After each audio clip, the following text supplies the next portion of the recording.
Hey guys! So I want to come on here and talk to you guys about running your own business while homeless. Now, it doesn't necessarily have to only be for people who are homeless. It is for people also who don't have an office to use, an office space to use.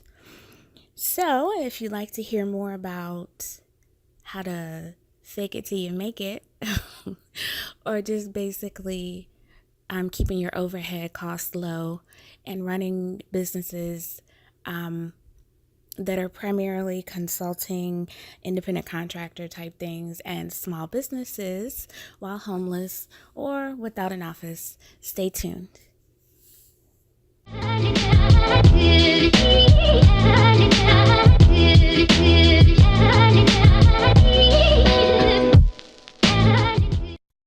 Okay, so you know how they say location, location, location in the real estate biz? Well, I'm going to say location as the first thing I discuss. Really, the main thing and the best location ever, ever, ever is going to be the library. So I know the library back in the day was kind of like, it's a library. They don't really do too much.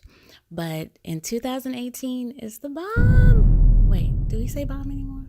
Anyway, the library is pretty awesome. You can take care of most of your functions of running your business while in the library.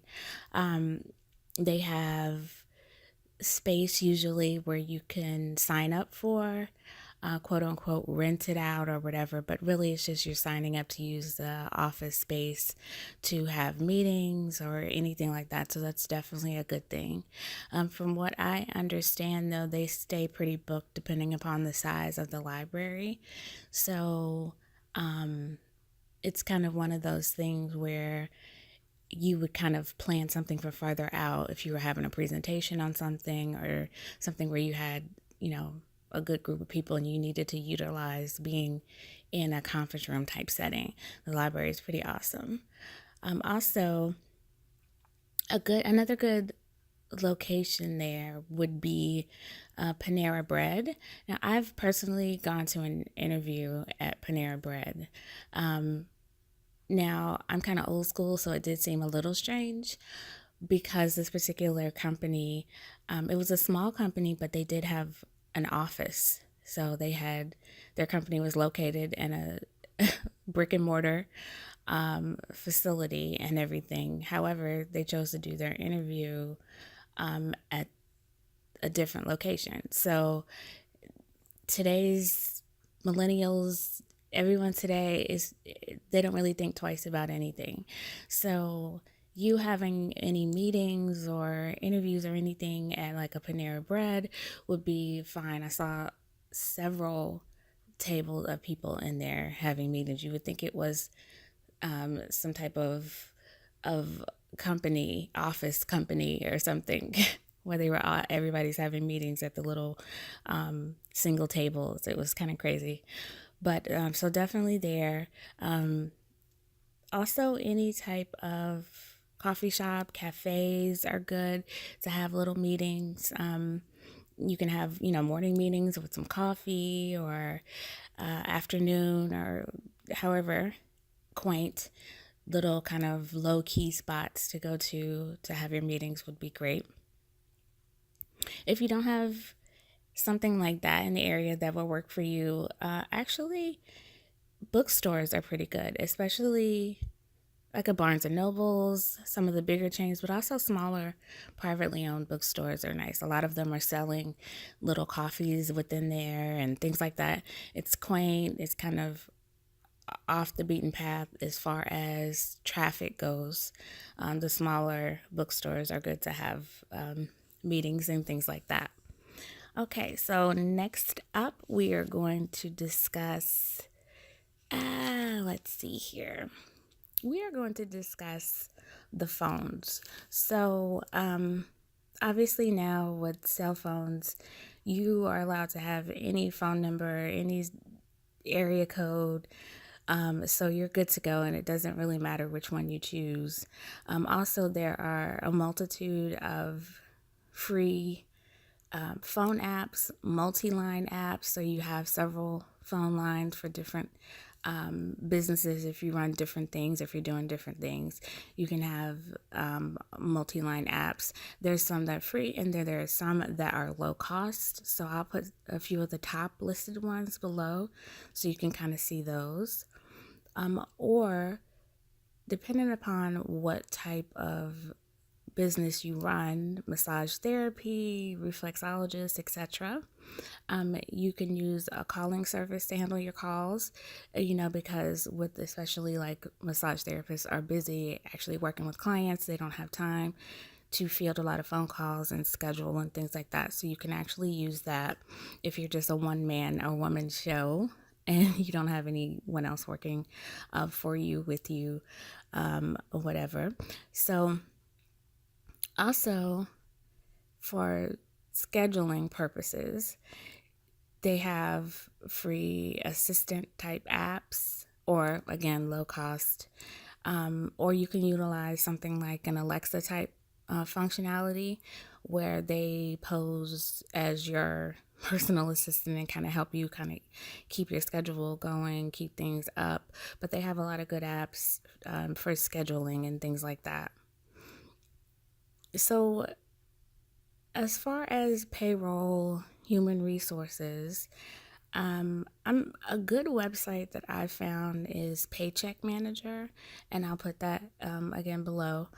It's a really good website if without even having to pay for it, and you can just go in, do your calculations, create checks and so forth. If you have gotten personnel working for you, just one or two people, or however you want to pay them. But if you want it to be more of a legit type thing and you're not using your own software, then that is definitely a good online functionality to use.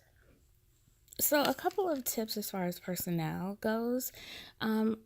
Hire interns, whether they're high school or college interns. If you are running a business and you feel like they would benefit from learning from you, interns, low cost, no cost, and you have someone who can work a few hours a week and help you out with your business.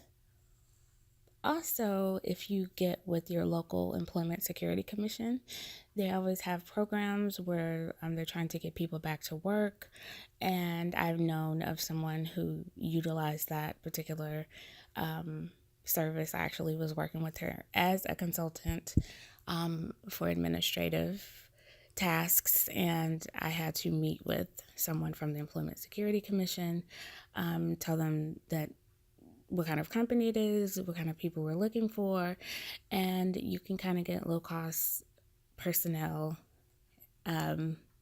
people working with them. It's actually really good. It's a win-win. You're helping people get back to work, and you're also able to keep your costs low there. Here's something that is kind of a good option is FedEx Kinko's. Now, I've personally used them for different things, gone there for different things and utilized their services, but they can be pricey with certain things that they offer. So it's definitely an option for things that you cannot do in the library, but they have good availability access type thing, because you can go online and submit things and then go pick it up and that sort of thing. So if you have, again, one of those businesses where you don't have a lot of time to do these types of things and you have the income to do it, then a FedEx Kinko's is definitely a good option for you. You submit things online and then you go pick up whatever it is that you're trying to do. If it's nothing to pick up and they can just send it back to you online, that's a good option. So that's definitely something to look at. So now I have a tip, just kind of random little tip. There are for odd and ends independent contractor type jobs. There are a lot of people who non-traditionalists. They don't like doing 9 to 5, so they do a lot of different odd and end type jobs. There is an app called Steady, and it is supposed to connect you with different jobs like that. Your Ubers, your Lyfts, smaller things in association with that. This the non-traditional jobs that people like, that you're still independent contractor, I-99, so you're not working for anyone, but you have the income coming in at your leisure. So it's up to you, what you want to do, when you want to do it, and so forth. So you definitely have the freedom for that. Also, just something everyone knows about P.O. boxes, that's definitely something to keep the costs low. But then you have options for mailing companies, mailbox companies, I should say, and they now have them online as well. So you don't actually have to go to a UPS store, although that is an option. It is pricey.